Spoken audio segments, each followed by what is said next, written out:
राजस्थान इतिहास के बारे में।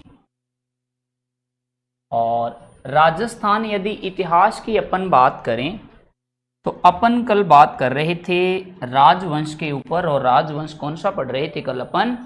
चौहान राजवंश। और चौहान राजवंश में भी कौन से शासक की बात, कौन से शाखा की बात कर रहे थे अपन? तो अजमेर के चौहान राजवंश अपन पढ़ रहे थे। तो अपन कल बात कर रहे थे चौहानों के ऊपर। और चौहान वंश भी कहाँ के पढ़ रहे थे अपन कल? अजमेर के चौहान वंश अपन कल पढ़ रहे थे। अब अजमेर का जो चौहान वंश है, और इसमें अपन ने बात कल की थी कि इनका जो संस्थापक है वो किसे कहा जाता है? वासुदेव चौहान को कहते हैं। और वासुदेव के बाद फिर जो प्रसिद्ध शासक हुआ उनका नाम बताया था कल आपको, अजय राज चौहान, जिनके द्वारा बेटा अपने काल में 3 कार्य करवाए गए थे 1113 ईस्वी में। एक तो गढ़ बिठली दुर्ग बनवाया और अजमेर शहर की स्थापना करवाई, और अपनी जो राजधानी थी वह अक्षत्रगढ़ से कहाँ लेकर आते हैं? अजमेर लेकर आते हैं। और अक्षत्रगढ़ कहाँ पड़ता है? नागौर जिले में पड़ता है। अपन बात करें, कल अपन फिर पढ़ रहे थे किसके बारे में? अर्णोराज के बारे में। किसके बारे में पढ़ रहे थे बेटा अपन? अर्णोराज के बारे में। और इनके शासन की अपन बात करें 1133 से लेकर 1155 ईस्वी यानी 55 ईस्वी तक इनका कालक्रम रहता है। अपन बात करें सबसे पहले कल इनके बारे में अपन ने बात की थी कि 1133 से लेकर 1137 ईस्वी में क्या करवाया था? अन्ना सागर झील का निर्माण करवाया था। कौन सी झील का निर्माण करवाया था? अन्ना सागर झील का निर्माण किसने करवा दिया था? तो यह करवाया गया था बेटा किसके द्वारा? अर्णोराज के द्वारा करवाया गया। कौन सी नदी के पानी को रोककर करवाया था? तो बेटा कौन सी नदी के पानी को रोककर करवाया गया था? चंद्रा नदी के पानी को रोककर। यानी नदी कौन सी बहती थी यहाँ पर? चंद्रा नदी के पानी को रोककर इस झील का क्या करवाया गया था? निर्माण करवाया था। और इस झील का उद्देश्य क्या था? कल अपन ने उद्देश्य की भी बात की थी कि तुर्की आक्रांताओं के रक्त से यानी ब्लड से रंगी हुई धरती को साफ करने के लिए कौन सी झील का निर्माण करवाया था? तो अन्ना सागर झील का क्या करवाया गया? निर्माण करवाया गया था। फिर यदि अपन बात करें कौन सी झील थी वह, उस झील का नाम मिलता है अपने को अन्ना सागर, या अन्ना सागर झील भी इसे कहा जाता है। और अन्ना सागर की बात करें या उसे क्या कहा जाता है? अन्ना सागर भी कई किताबों में बेटा इनका नाम मिलता है। और ये है कहाँ पर? जो लेक यानी झील है, और ये है कहाँ पर? अजमेर में स्थित है। ऐसे अन्ना, ऐसे अजमेर और ऐसे अर्णोराज के द्वारा ही इसका क्या करवाया गया था? निर्माण करवाया गया था। अब अपन आगे बात करें इसी झील के किनारे, कौन सी झील के किनारे? अन्ना सागर झील के किनारे ही क्या करवाया गया था? जहांगीर के द्वारा। और जहांगीर का एक बेटा चित्रकार था। कौन था जहांगीर? तो जहांगीर बेटा मुगल वंश का बादशाह था, जो अकबर का बेटा था, जिनका जन्म हुआ था 1569 ईस्वी में। किसके गर्भ से? तो जोधाबाई, या क्या कहा जाता है? हरखोबाई कहा जाता है, जो अकबर की प्रथम राजपूत क्या थी? बीवी थी। क्या नाम था उसका? हरखोबाई या जोधाबाई भी कहा जाता है। अपन पढ़ेंगे बिल्कुल सारी की सारी बात डिटेल में। तो जहांगीर जब बादशाह बना, और जहांगीर के बादशाह कब बना था जहांगीर? 1605 से लेकर और 1627 ईस्वी में जहांगीर बादशाह बना था। तो इनका एक प्रसिद्ध चित्रकार था। किनका प्रसिद्ध चित्रकार था? जहांगीर का एक प्रसिद्ध चित्रकार था, और उसका नाम मिलता है दौलत खां। क्या कहा जाता है? दौलत खां। और दौलत खां की स्मृति में ही इन्होंने क्या करवाया था? यहां पर एक बाग का निर्माण करवाया था, जिसे क्या कहा गया था? दौलताबाग या दौलत बाग कहा गया था। या तो बेटा उसको क्या कहते हैं, दौलत बाग, और या क्या कहा जाता है, दौलताबाग कहा जाता है। और दौलताबाग का क्या करवाया था इसने, निर्माण करवाया था। किसने करवा दिया था ये निर्माण, अपने जहांगीर ने। इस दौलताबाग को वर्तमान में क्या कहते हैं अपन, वेरी गुड, तो बेटा इसको क्या कहा जाता है, सुभाष उद्यान भी कहा जाता है। और पूछा जाता है कि सुभाष उद्यान वर्तमान में कहां पर स्थित है, तो अपन कह सकते हैं कि ये कहां पर स्थित है, अपने कौन से जिले में स्थित है, अजमेर में स्थित है। कौन से जिले में स्थित है, अजमेर में। इसी झील के किनारे अपन बात करें, जहांगीर की बेगम थी और बेगम का नाम क्या था, बेगम का नाम था नूर जहां। क्या नाम मिलता है बेटा, नूर जहां। और नूर जहां के कहने पर यहीं पर क्या करवाया गया था, एक नूर जहां महल का निर्माण भी करवाया था। कौन से महल का निर्माण करवाया था, नूर जहां महल का निर्माण भी करवाया गया था। और ये निर्माण भी किसने करवा दिया था, ये निर्माण भी करवाया था बेटा जहांगीर के द्वारा करवाया गया था। अब इसी झील के किनारे यदि अपन बात करें तो ये झील के किनारे अशमत बेगम के द्वारा, और अशमत बेगम कौन थी, कल भी बात हुई थी इनके बारे में। अशमत बेगम थी बेटा नूर जहां की माता और जहांगीर की सासू मां थी। क्या थी बेटा, सासू मां थी। और अशमत बेगम की बात करें तो अशमत बेगम ने एक नया आविष्कार कर दिया। यहां से क्या किया था, अपन बात करें अशमत बेगम के द्वारा, हाँ गुलाब से इत्र निकालने की विधि का, इत्र निकालने की विधि का क्या कर दिया था, निकालने की विधि यानी तकनीक का क्या किया था, यहां पर प्रयोग किया था। किसने किया था बेटा, अशमत बेगम के द्वारा किया गया। और यहीं से जुड़ा हुआ क्वेश्चन यदि यह भी पूछ लिया जाता है कि वर्तमान में इत्र कहां का प्रसिद्ध है, तो वर्तमान में जो इत्र है वो कहां का प्रसिद्ध है, सवाई माधोपुर का प्रसिद्ध है। कहां का प्रसिद्ध है सर अब वर्तमान में, सवाई माधोपुर। और इत्र कौन सी घास से प्राप्त किया जाता है, खस घास से प्राप्त किया जाता है।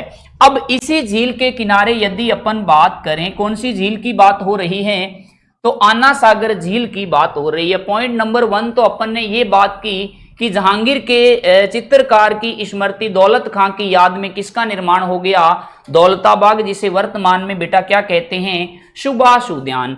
पॉइंट नंबर 2 अपन ने क्या पढ़ा कि उनकी बेगम का नाम था नूर जहां, और जिसकी अपने क्या करवाया था, जिनके कहने पर जहांगीर के द्वारा नूर जहां महल का भी क्या करवाया था, निर्माण करवाया था। और पॉइंट नंबर 3, उसी काल कर्म के दौरान अशमत बेगम के द्वारा भी गुलाब से इत्र निकालने की विधि का भी क्या किया था, सर्वप्रथम प्रयोग किया था। ये राजस्थान में ही नहीं जबकि पूरे भारत की बात करें तो भारत में भी सर्वप्रथम इत्र निकालने की विधि का प्रयोग या आविष्कार किसके द्वारा किया गया था, तो अशमत बेगम के द्वारा किया गया। पॉइंट नंबर 4 अपन क्या बात करेंगे यहां पर कि मुगल बादशाह जहांगीर के बेटे का नाम था, क्या नाम था, शाहजहां। एक तो पैदा हुआ था खुर्रम और दूसरे का नाम था खुसरो खां। क्या नाम था बेटा, एक तो खुर्रम और दूसरे का नाम क्या था, खुसरो खां था। खुसरो खां की तो क्या करवा दी गई थी, हत्या करवा दी गई थी। और खुर्रम को ही क्या कहते हैं अपन, शाहजहां कहा जाता है। तो यहीं पर शाहजहां द्वारा 5 संगमरमर के, कितने बेटा, 5 संगमरमर के दरवाजों का निर्माण करवाया था। दरवाजों का क्या करवा दिया था, निर्माण करवा दिया था। किसने करवाया था ये निर्माण, तो ये निर्माण करवाया था किसने, शाहजहां के द्वारा करवाया गया। कौन सी झील के किनारे 5 संगमरमर के दरवाजे बनाए थे, 1 2 3 4 और 5, यानी कितने दरवाजे आगे, 5 दरवाजे आगे, जिसे वर्तमान में क्या कहा जाता है, इन दरवाजों को कहा जाता है 12 दरी। क्या कहते हैं अपन? 12 दरी कहते हैं। वर्तमान में इन्हें क्या कहा जाता है? वर्तमान की बात करें अपन तो वर्तमान में इन्हें क्या कहते हैं? 12 दरी कहते हैं। आई बात समझ में? अब इनकी शादी हुई थी, marriage of the Arnoraj Chauhan, और इनके ससुराल कहां पर थे? इनके ससुराल की अपन बात करें तो ये जिस प्रकार अपना क्षेत्रफल की दृष्टि से सबसे बड़ा जो राज्य है, जिसे अपन क्या कह देते हैं? राजस्थान राज्य कहा जाता है। और राजस्थान में ये जो राज्य पड़ता है इसे क्या कहा जाता है? गुजरात राज्य कहा जाता है। और इसका जो विवाह था, किसका विवाह है? अर्णोराज का जो विवाह था किसके साथ हुआ था? तो यहाँ की एक राजकुमारी थी जिसका नाम मिलता है कांचन देवी कहा जाता है। बेटा क्या कहते हैं उसे? कांचन देवी कहा जाता है। कांचन देवी के साथ किसका विवाह हुआ था? अर्णोराज का, यानी वाइफ ऑफ द अर्णोराज। इनकी पत्नी का नाम क्या था? तो इनकी पत्नी का नाम क्या मिलता है अपने को? कांचन देवी। क्या कहा जाता है? कांचन देवी अपन कहते हैं। अब कांचन देवी के गर्भ से, किसके गर्भ से? कांचन देवी के गर्भ से बेटा कितने पुत्र पैदा हुए? 2 पुत्र पैदा हुए। कितने पुत्र हुए? 2 पुत्र पैदा हुए। One son of the Jagdev Chauhan, क्या नाम मिलता है? जगदेव। और दूसरे पुत्र का नाम मिलता है बेटा विग्रहराज चतुर्थ कहा जाता है। अब विग्रहराज चतुर्थ का मतलब ये हुआ, यानी इस नाम से 3 राजा और भी पहले पैदा हुए थे। और ये कौन से कर्म का था? चतुर्थ कर्म का था। यानी ये यदि चतुर्थ कर्म का था और ये आगे चलकर क्या बना था? बादशाह बना था, जिसका नाम क्या मिलता है अपने को? जिसे कहा जाता है, एक पुत्र तो था जगदेव और दूसरे पुत्र का नाम क्या था? यदि अपन बात करें तो विग्रहराज चतुर्थ। यानी कितने पुत्र पैदा हुए? 2 पुत्र पैदा हुए। एक पुत्र का नाम तो था जगदेव और दूसरे पुत्र का नाम क्या था? विग्रहराज चतुर्थ। अब हुआ क्या कि जैसे ही अर्णोराज के द्वारा, किसके द्वारा? अर्णोराज के द्वारा अपना उत्तराधिकारी घोषित कर दिया गया। किसको? विग्रहराज चतुर्थ को। किसको कर दिया? विग्रहराज चतुर्थ को, क्योंकि यह एक अयोग्य शासक था। कौन था अयोग्य शासक? तो यदि अपन बात करें यह अयोग्य था। जब यह अयोग्य था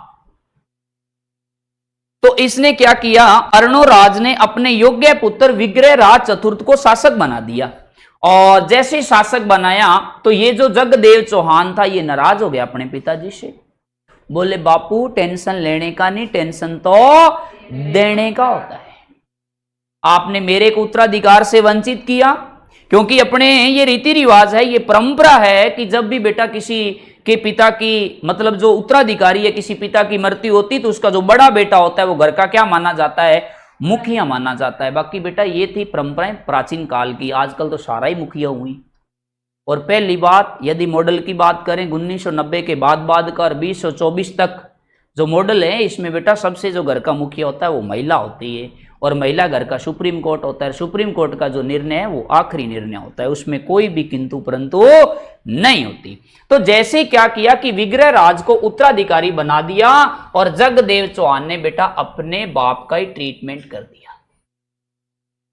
हाँ, बोले कोई बात नहीं बापू, टेंशन लेने का नहीं, टेंशन तो देने का होता है।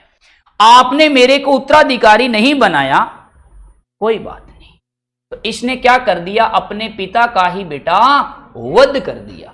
अब जैसे पिता का वध कर दिया, और क्वेश्चन आता है कि जो अपने पिता का ट्रीटमेंट कर देता है उसे क्या कहते हैं?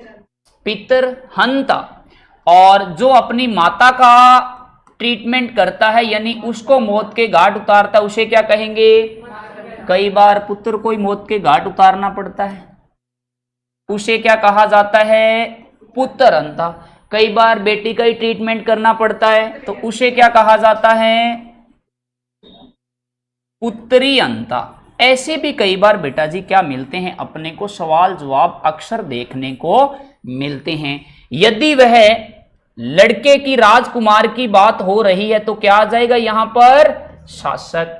यदि लेडी डॉन है यानी महिला है तो उसका नाम क्या मिल जाएगा अपने को, शासिका कहा जाएगा। यहां तक बात समझ में आई। यानी 4 शब्द आते हैं अपने पास, पितरहंता, मातरहंता, पुत्रहंता और पुत्री। रिश्ते तो और भी बहुत हैं लेकिन उनका इतिहास में कहीं पर भी जिक्र बेटा नहीं मिलता तो अपन करेंगे भी नहीं। अब यदि अपन आगे बात करें, जैसे क्या हुआ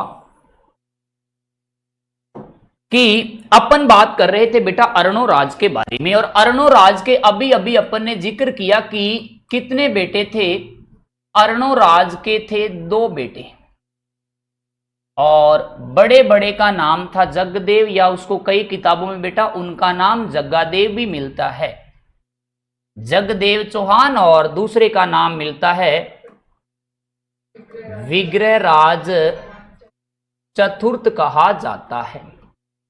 क्या कहा जाता है, विग्रहराज चतुर्थ कहा जाता है। अब जैसे इसने अपने पिता को क्या कर दिया, मौत के घाट उतार दिया, मौत के क्या उतारा था, घाट उतारा था। किसने उतार दिया था मौत के घाट, तो ये उतार दिया गया था किसके द्वारा, विग्रहराज नहीं जबकि जगदेव चौहान के द्वारा मौत के घाट उतार दिया गया। मौत के घाट उतारकर कुछ समय के लिए ये बेटा राज सिंहासन पर भी विराजमान हुआ, और जिसका नाम मिलता है अपने को क्या कहा जाता है, तो उनका नाम मिलता है जगदेव चौहान कहा जाता है। और जगदेव चौहान, इनके पिताजी पवेलियन लौटे 1133 से लेकर 55 और इनके यदि काल कर्म की अपन बात करें तो 55 से लेकर 58 ईस्वी तक मात्र 3 वर्षों तक बेटा ये क्या बने थे, शासक बने थे। कहां के शासक बने थे, अजमेर के शासक बने। अब जैसे अजमेर के शासक बने तो इनको क्या कहा जाएगा, राजस्थान चौहान राजवंश का, राजस्थान चौहान वंश का क्या कहेंगे बेटा, पितरहंता शासक। क्या कहेंगे इनको, पितरहंता शासक। और पितरहंता शासक भी कैसा हो गया, यह प्रथम हो गया। पूछा जाता है एग्जामिनर के द्वारा एग्जाम में कि अजमेर में चौहान राजवंश का प्रथम पितरहंता शासक किसे कहते हैं, तो वह कहा जाता है बेटा जगदेव। अब जैसे अपने गांव मोहल्ले में, गली में, जिला हेडक्वार्टर कहीं भी बात करें, जो अपने मतलब पिता को मौत के घाट उतार दे, तो क्या अपना ये मन है जो अक्सर अपने मार्ग से विचलित रहता है, क्या अपना ऐसे मतलब दिल कहता है कि इसके साथ कोई व्यवहार रखें? बताओ भाई, जो अपने सगे बाप का ही नहीं हो पाया वो अपना कैसा हो सकता है? ऐसा राजा हमें नहीं चाहिए, ऐसा राजा हमें नहीं चाहिए।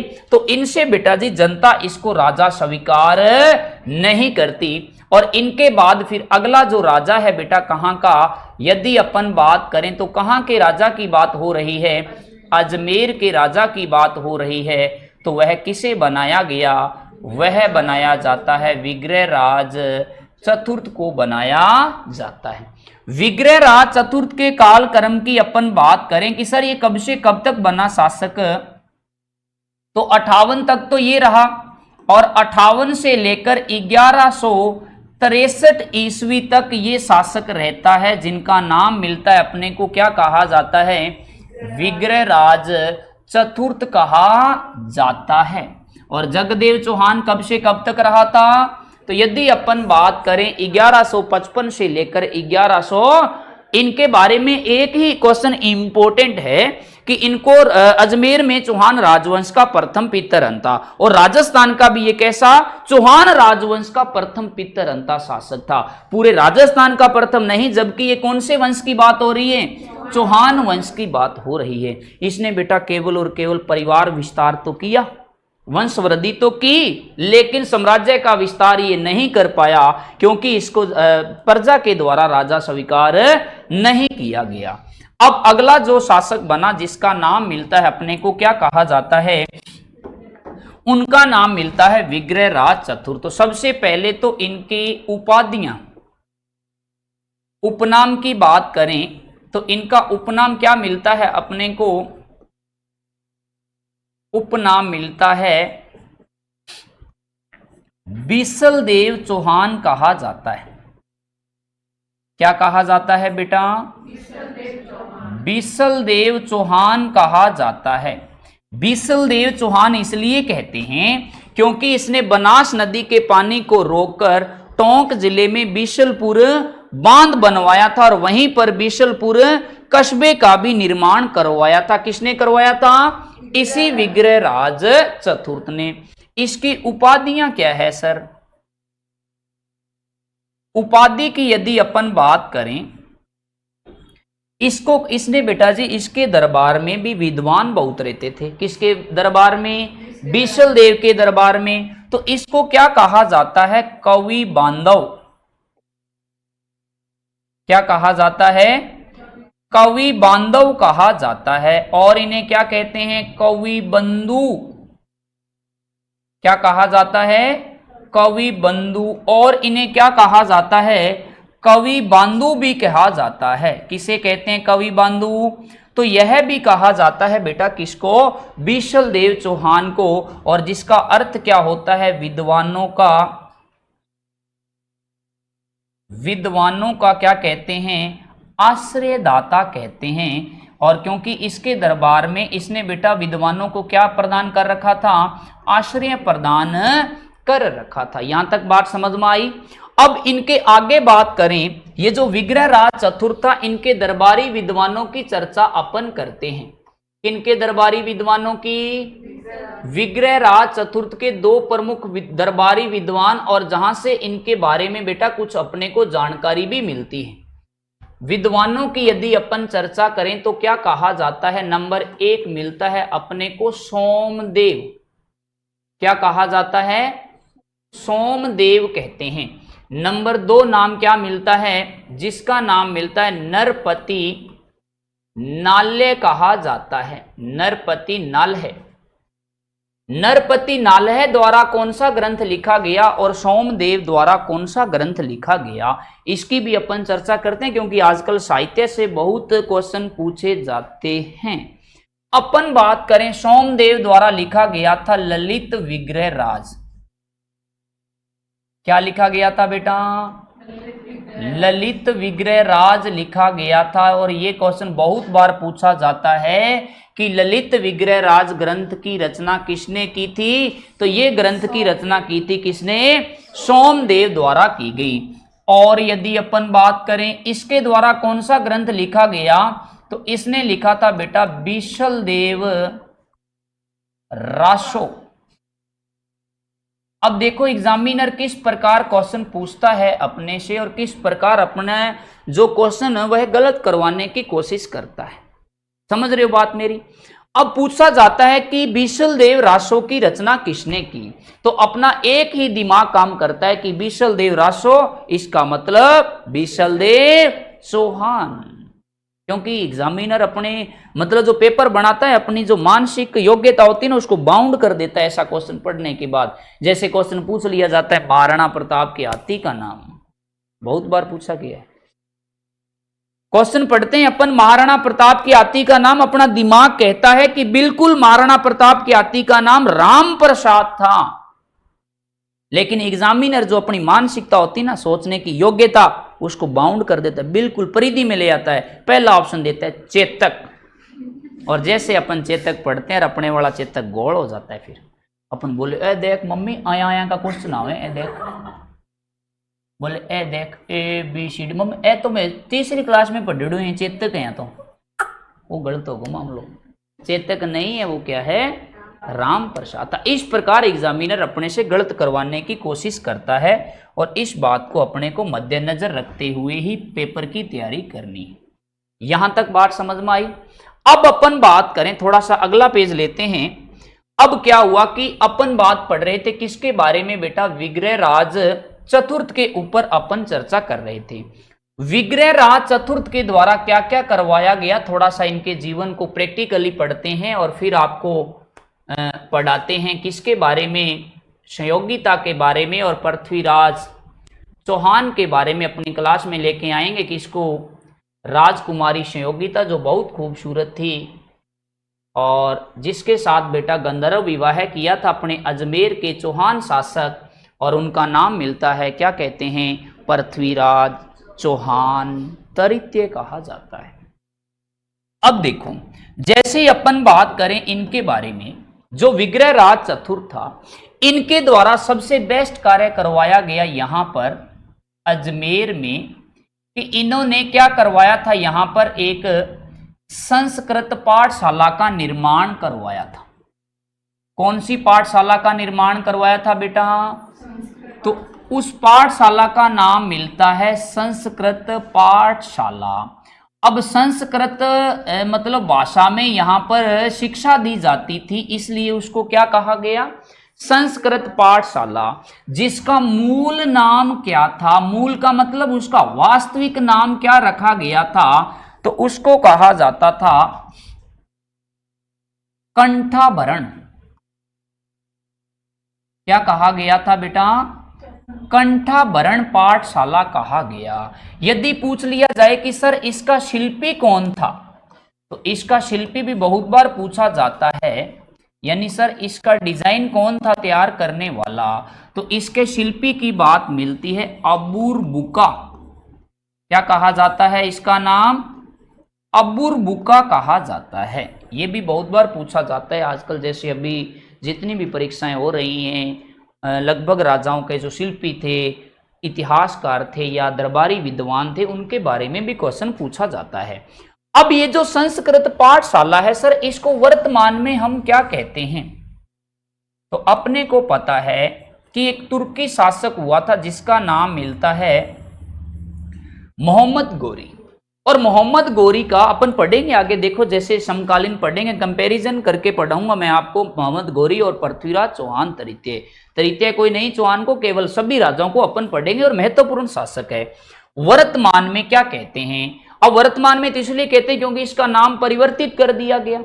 अब इस पर क्या है कि एक सुल्तान हुआ था तुर्की जिसका नाम था मोहम्मद गोरी, और मोहम्मद गोरी के यदि अपन बात करें, एक गुलाम था और उसका नाम था कुतुबुद्दीन ऐबक कहा जाता है। कुतुबुद्दीन ऐबक जब चौहान राजवंश का पतन हो गया था अजमेर से, तो कुतुबुद्दीन ऐबक आया था बेटा कहां पर, अजमेर में आया था। और कुतुबुद्दीन ऐबक मतलब कुरान का पाठ, जो इस्लाम धर्म का सबसे पवित्र ग्रंथ होता है, कुरान का पाठ बहुत सुरीली अंदाज में किया करता था, इसीलिए उनको क्या कहते हैं, कुरान खां भी कहा जाता है। अब जैसे क्या हुआ कि कुतुबुद्दीन ऐबक आया, और ये बेटा अपने को पता है कि इस्लाम धर्म में कितने प्रण होते हैं, कितने प्रण होते हैं, प्रण नियम, चलो नियम बता दो क्या क्या होते हैं। हम्म हम्म हम्म बिल्कुल। और हज तो बोल दिया आपने। जकात, चलो एक क्वेश्चन और मेरा, मुझे उम्मीद है आप बता सकते हो। जकात कितने प्रतिशत अदा किया जाता है? अच्छा, नहीं मतलब इसकी परिधि निर्धारित की गई है कि ये पैसे वाला है या ऐसा कुछ, मतलब वो स्वेच्छता पर निर्भर है, मतलब स्वेच्छता है, यदि इच्छा है तो अपन दे सकते हैं। अच्छा, हज की यात्रा कहाँ करते हो? सऊदी अरब में। ये भी जीवन का एक प्रण होता है कि पूरे अपने जीवन में, जैसे अपन 60 साल जीते हैं, 40 साल या 100 साल, तो चलो एक फेंकोलॉजी है, 100 साल तो बहुत कम चांस हैं, क्योंकि वर्तमान में अपना खान पान, रहन सहन, बिगड़ती का नाम फैशन, तो लगभग मैं कहूँ तो आधी हो चुकी है 30, और आधी को और रहेगी, मतलब 60 साल एक अपने एवरेज है। कोई 2 साल ज़्यादा हो जाता है, कोई 4 साल कम महीने पवेलियन लौट जाता है। तो बेटा 5 नियम होते हैं। 5 नियम में से एक होता है कि दिन में 5 बार नमाज अदा की जाती है, और इस्लाम धर्म का बहुत पक्का प्रण होता है। आप भी करते हो। अपन बात करें तो जैसे क्या हुआ कि कुतुबुद्दीन ऐबक आया और उसने कुरान अदा करनी थी और उसको सर्वश्रेष्ठ पाठशाला देखी एक, जिसका नाम क्या मिलता है, संस्कृत पाठशाला। उसने इसको तुड़वाया और इसको किसका रूप दे दिया, एक मस्जिद का रूप दे दिया। किसका रूप दे दिया बेटा, इसको मस्जिद का रूप दे दिया। अब जैसे मस्जिद का रूप दिया तो सर इसके नाम क्या क्या मिलते हैं। वर्तमान में इसे क्या कहा जाता है, राजस्थान की प्रथम मस्जिद। इंपोर्टेंट, राजस्थान की इसको क्या कहते हैं अपन, प्रथम मस्जिद कहते हैं, क्योंकि राजस्थान में इससे पहले कोई मस्जिद थी ही नहीं।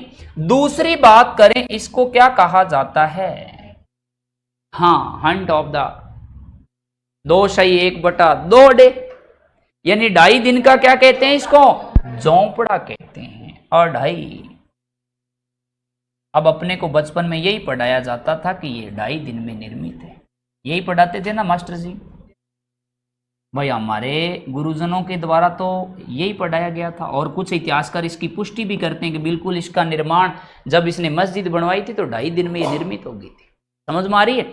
लेकिन जो ऑथेंटिक है, अपन बात करें बीसल देवरासो के अनुसार, या अपन बात करें और जैसे हरिकेली नाटक की रचना भी करवाई थी, किसने करवाई थी, इसी विग्रहराज चतुर्थ ने करवाई थी, जिसकी 75 पंक्तियां इसी पर निर्मित है, और उसका आधा भाग राजा राम मोहन राय की समाधि पर उत्कीर्ण है। अपन बात करेंगे 2.5 दिन का झोंपड़ा इसलिए कहते हैं क्योंकि पंजाब राज्य का एक पीर है, यानी उसे क्या कहते हैं, पंजाब शाह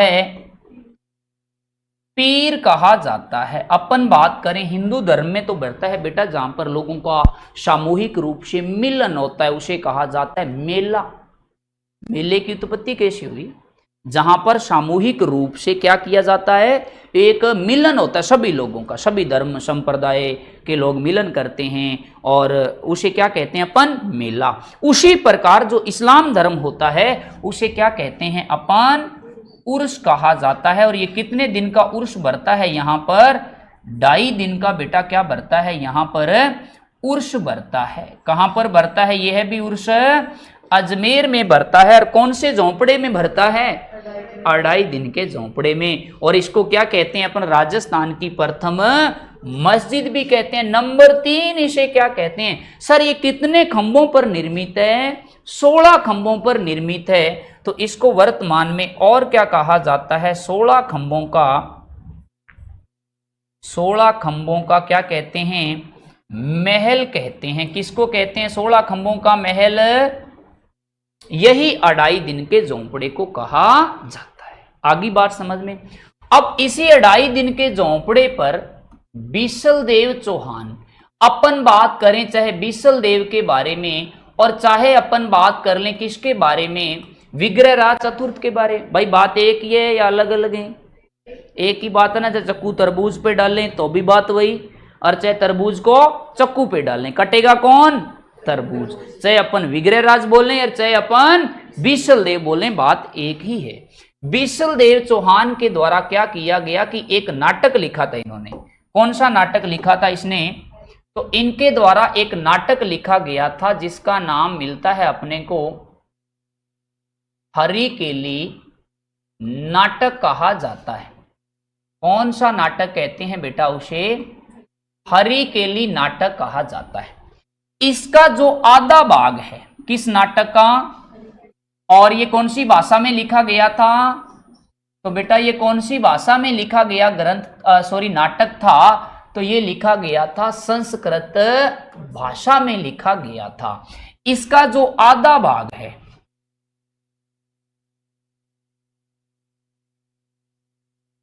वो तो कहां पर लिखा गया है, यानी उत्कीर्ण है। इसका जो आधा भाग है ये तो कहां पर उत्कीर्ण है, 2.5 दिन के झोंपड़े पर, 2.5 दिन के झोंपड़े पर उत्कीर्ण है। समझ में आ गई बात। और इसकी जो आधी पंक्तियां हैं यानी आधा भाग,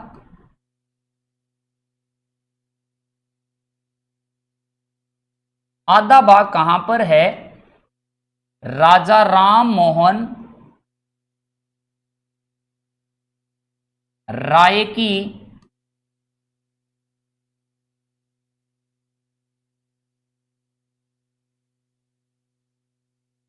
समाधि पर है। अब राजा राममोहन राय कौन थे? तो राजा राममोहन राय वही हैं जिनके द्वारा बेटा क्या किया गया था, जिनके प्रयासों से सर्वप्रथम लॉर्ड विलियम बेंटिंग के द्वारा 1829 ईस्वी में 29 ईस्वी में क्या करवाई गई थी? सती प्रथा पर रोक लगाई गई थी। क्योंकि प्राचीन में अपनी जो बाण बेटियां होती थी, जब उनके पति की डेथ हो जाती थी तो उनको बेटा जी उनके साथ या तो वो स्वेच्छता से और या फिर मेरे जैसे आप जैसे बोलते बोले नाना तेरे को तो सती होना पड़ेगा, और मतलब यदि तू सती नहीं होगी तो तेरे को स्वाभिमानी नहीं माना जाएगा, और मतलब तेरे लिए ये एक बहुत ज़्यादा एक गलत कार्य है, वो मोटिवेशन कर दिया जाता, उसको थोड़ा बढ़ावा दे दिया जाता। वो महिला ऐसे मतलब अपना स्वाभिमान जाग जाता, बोले नहीं नहीं मैं तो सती होंगी। फिर उसकी चिता पर बैठाकर उसको भी साथ में जला दिया जाता, जो बेटा एक बहुत बड़ी कुप्रथा थी। वर्तमान में ऐसा नहीं है। वर्तमान में तो अपने को बिल्कुल जीने की फ्रीडम है, स्वतंत्रता है, अपने को मरने का अधिकार नहीं है। अगर फांसी खाते अपन पकड़े गए तो वो न्यायालय तो तब अपना निर्णय करेगा ऊपर वाला जब अपन पवेलियन जाएंगे, लेकिन अपने जो यहाँ पर न्यायालय है ना इस ब्रह्मांड में, ये न्यायालय अपने को बेटा सजा का प्रावधान है, सजा की भागीदारी है। अपन दंडनीय कार्य कर रहे हैं, अपन मर नहीं सकते, जीना है अपने को, हर हालात में जीना है। अब देखो तो ये बात हुई। अब इनके द्वारा ये जो बिशल देव चौहान थे, यहां पर पड़ता है गढ़ दिल्ली, गढ़ आगरा, अदगढ़ बीकानेर, अदगढ़ बीकानेर, भले चुनायो बाटियो गढ़ लो जैसलमेर। जैसा गढ़ दिल्ली में है वैसा ही गढ़ कहां पर है? आगरा में है। और वैसी समानता वाला दुर्ग कहां पर है? बीकानेर में। और यदि अपन बिल्कुल सिरे पर जाते हैं यहां जैसलमेर में, और यहां पर भी एक क्या है ऐसा ही दुर्ग है जिसका नाम क्या है? गढ़लो जैसलमेर, जिसको सोनारगढ़ दुर्ग भी कहते हैं, पश्चिमी राजस्थान का परेरी भी कहते हैं। आपको कल्चर में पढ़ाया जाएगा ये बातें सारी की सारी। तो इसने क्या किया देखो, उस समय राजधानी कौन सी थी चौहान राजवंश की? अजमेर थी। और अजमेर को राजधानी बनाया किसने था? अरे किसने? अर्णोराज ने या अजय राज ने? अजय राज ने बेटा, गलत, यू आर रॉन्ग, गलत बता रहे हो आप। अर्णोराज ने नहीं, अजय राज ने बनाया था। अपन बात करें इस व्यक्ति के द्वारा क्या किया कि यहां पर तंवर नरेश था, तंवर वंश के नरेश का क्या था यहां पर शासन था। किसका शासन था बेटा? तंवर नरेश का शासन था। तो इसने क्या किया, इस तंवर नरेश को पराजित करके और अपनी राजधानी किसको बनाया था? यदि अपन बात करें तो इनके द्वारा अपनी जो राजधानी था वो किसको बना लिया गया था? दिल्ली को बनाया था। किसने बनाया था दिल्ली को राजधानी? तो अपन बात करें बीसल देव द्वारा अपनी राजधानी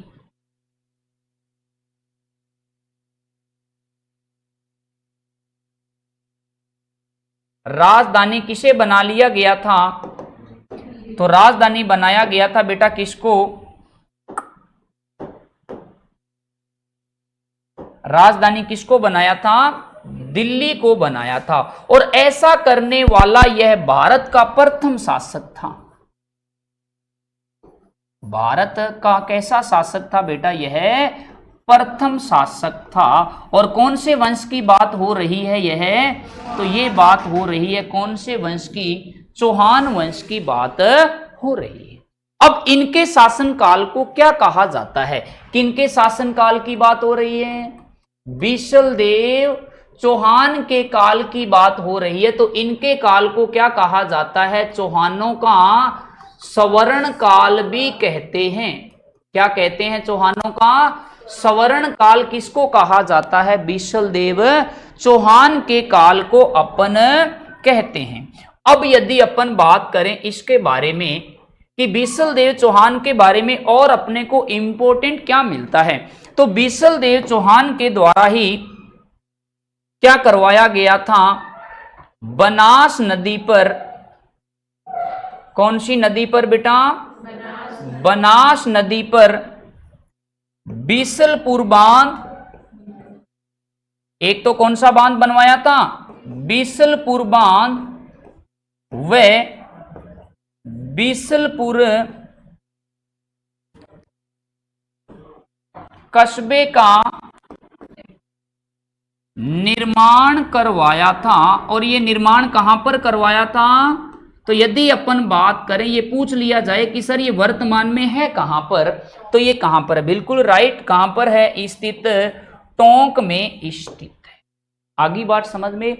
अर्थात इनकी जो मृत्यु हुए, डेथ ऑफ द बिशलदेव चौहान, और इनकी जो मृत्यु थी वो कब हुई थी? यदि अपन बात करें 1163 ईस्वी में, ये सदा सदा के लिए कहां लौट जाते हैं? हाँ, पवेलियन लौट जाते हैं। कौन लौट जाते हैं? तो विग्रह राज चतुर्थ, या उसे क्या कहा जाता है? बिशलदेव चौहान कहा जाता है। तो चलो ठीक है, आज के लिए इतना ही काफी। तब तक के लिए धन्यवाद। कल पहले आते इसको नोट करेंगे और फिर कल आगे चर्चा करेंगे अपन, ठीक है? क्या बेटा? हाँ बेटा, इन्होंने 5 साल ही शासन किया था। आगे बात समझ। वैसे कुछ इतिहासकार इनके बारे में बताते हैं कि इन्होंने 1155 से लेकर 1163 तक किया था, लेकिन जो आरबीएससी की बुक है उसमें बेटा ऐसा बताया जाता है कि इन्होंने शासन 1158 से लेकर 1163 ईस्वी तक ही किया था। और इनके काल को क्या कहते हैं? चौहानों का स्वर्ण काल भी कहा जाता है। किनका स्वर्ण काल कहते हैं अपन? चौहानों का स्वर्ण काल कहा जाता है, ठीक है।